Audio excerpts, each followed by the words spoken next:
In the 2019 offseason, as part of a 3-team trade, the LA Lakers pulled the trigger on a blockbuster trade in which they would send Lonzo Ball, Josh Hart, Brandon Ingram, as well as the number 4 pick in that 2019 draft, which was DeAndre Hunter.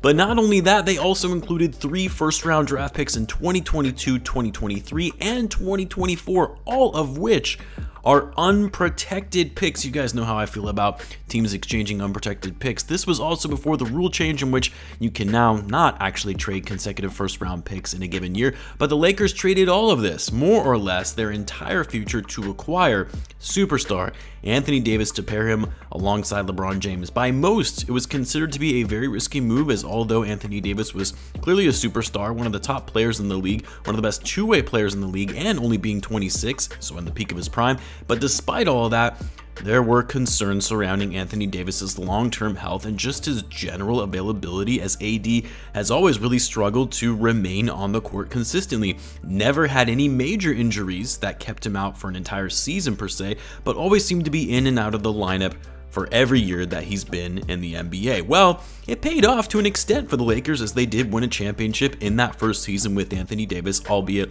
a title that was won in the bubble, a neutral court, no fans, and 3 months break in the middle of the season, but it's still a title.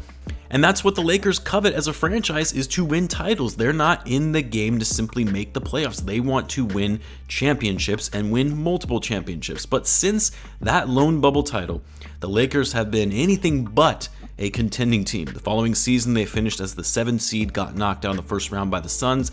The season after that, they missed the playoffs entirely, including missing the play-in by finishing 11th in a disaster of a season after adding Russell Westbrook to the team and letting key role players go like Alex Caruso, Kentavious Caldwell-Pope, and Kyle Kuzma. And so far this season, the Lakers are an even bigger train wreck than they were last year, currently sitting with the worst record in the NBA. And guess what?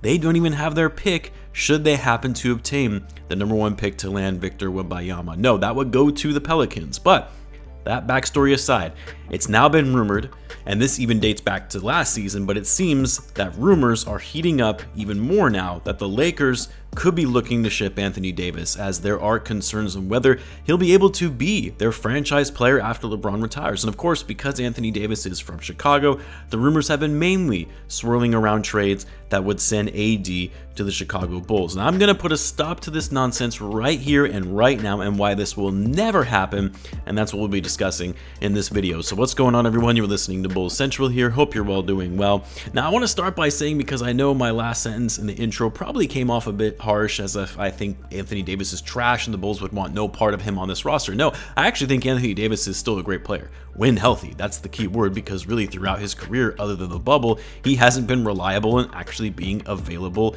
to play consistently on a nightly basis. But when Anthony Davis is healthy, there is no denying that he's still a star level player. Like, even for all the crap he's getting this season, as if he's somehow the reason why the Lakers are so bad, he's only missed 1 game for them so far, and he's still averaging 23 points per game and 10.5 rebounds, along with 1.5 steals and 2 blocks. He's still one of the best two-way players in the game. His shooting has dramatically fallen off, which I don't think anyone can really explain that, but that aside, he's still a great player. So I don't really buy this narrative that Anthony Davis is washed. He's not washed. He may not be the same player that he used to be back when he was with the Pelicans and was putting up 28 and 12 on near 3 blocks per game and first team all defense. But a guy putting up 23 and 10 and is still one of the better defenders in the league is not washed. And to be honest, he kind of would fit a big need on the Bulls roster as it relates to rim protection and adding scoring. He doesn't at all solve for the Bulls shooting woes, but when you look at the lack of size on the Bulls, adding a big like Anthony Davis and a defensive big at that, and can also put up over 20 points per game, yeah, that would fit a big need on the Bulls roster.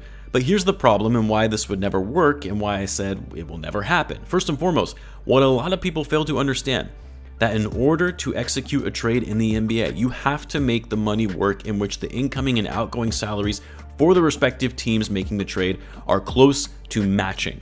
You can't have one team bringing in a player or players making $30 million while they're actually only sending out players that are making $10 million. The league won't process a trade like that. And because Anthony Davis signed a max contract extension with the Lakers after the bubble season, he is currently making near $38 million this season, and will still be under contract for the following 2 seasons, the final year being a player option, which by then he'll be making a little over $43 million. Now for the Bulls, there is only one player on the roster who is making even close to that level of money, and that's Zach Lavine, who just signed that 5-year max extension worth $215 million. I don't care what delusional Laker fans say, and all the ridiculous trade machine packages they've put together and put out there on social media, the Bulls front office would never, in their right minds, after just signing Zach Lavine to a max contract, trade him for Anthony Davis.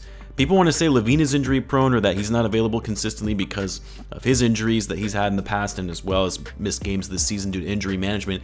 He's not even close to being on the level of how often AD has missed games over the past few seasons. Not to mention the fact that Lavine is a couple years younger, is a more versatile scorer than Anthony Davis, and you don't have to worry about the potential of Lavine suddenly declining, which could very well be a possibility for Anthony Davis as he approaches his 30s this season. What's even more crazy is I've seen packages in which the Bulls would send Lavine, Patrick Williams, and a first-round pick for Anthony Davis alone. In what alternate universe are you guys living in where the Bulls would say, yeah, that sounds like a great deal, let's get this executed right away? This isn't Gar Pax we're dealing with anymore in the Bulls front office, although I think even Gar Pax would probably scoff at that trade package. Now, of course, just because Lavine is the only one making that kind of money that AD is, it doesn't mean that you can't include multiple players for Anthony Davis, like the one I saw about the Bulls trading DeMar DeRozan and Patrick Williams and a first-round pick for Anthony Davis. Not in a million years. Or there's also a package of Vucevic and Lonzo Ball for Anthony Davis. As much as Lonzo Ball is probably on par with AD when it comes to his availability, I'm not trading a 25-year-old player who, when healthy, was a perfect fit on this roster. And even though Vooch is on an expiring deal and is a little bit older than Anthony Davis, he's much more durable and reliable and has actually been more productive and efficient than Anthony Davis has been over the last couple seasons. So no thanks. And then, of course, you have the complete overhaul packages where the Bulls are essentially sending the Lakers every young asset they have between Patrick Williams, Dosunmu, Lonzo Ball, because they would need his salary to make the trade machine successful, Dalen Terry, and multiple first-round picks for Anthony Davis. Like, no. Do people not realize Anthony Davis's trade value right now is at an all-time low? Yes, most around the league will agree. He's still a great player. But a guy as injury prone as he is, soon to be 30 years old and still has 3 years left on a max contract of his deal, GMs aren't going to want to touch that with a 10-foot pole. That's a nightmare of a contract that can set a franchise back years, as the Lakers are now starting to find out. Yes, it could pay off because, again, if Anthony Davis can somehow stay healthy and doesn't decline going into his 30s, and you get the superstar level player Anthony Davis and you're able to get him in a trade for pennies on the dollar, yeah, that's a steal. But the risk is much higher than the potential reward of trading for Anthony Davis at this stage in his career. So for most GMs, it's clear that this kind of contract is one that could truly hamstring you for the foreseeable future. And look, no one wants to do the Lakers any favors. They found themselves in this mess trying to chase titles and mortgaging their entire future for guys like Anthony Davis and Westbrook, and now they're trying to course correct and back out of it. What makes them think that other teams are just going to be willing to take on their mistakes? And yes, they could send future first-round picks for some of these players to sweeten the pot for taking on their bad contracts that they gave out. But they don't even have first-round picks to trade. Not for the immediate future, unless teams care about first-round picks for like 2029.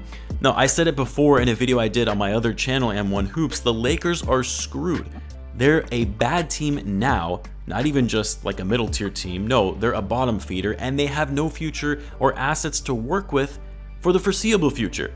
Yes, they got their one title that effectively is going to set their franchise back for over a decade of mediocrity. So stop this narrative that somehow the Bulls are going to be looking to make a trade for Anthony Davis. The only way you could even make a trade for AD work is if you move at least one of Zach Lavine, DeMar DeRozan, Nikola Vucevic, or Lonzo Ball. Those are the only guys that would make enough money to actually make a trade package for Anthony Davis work. And there is no way the Bulls would look to move any of those guys to take on AD's contract.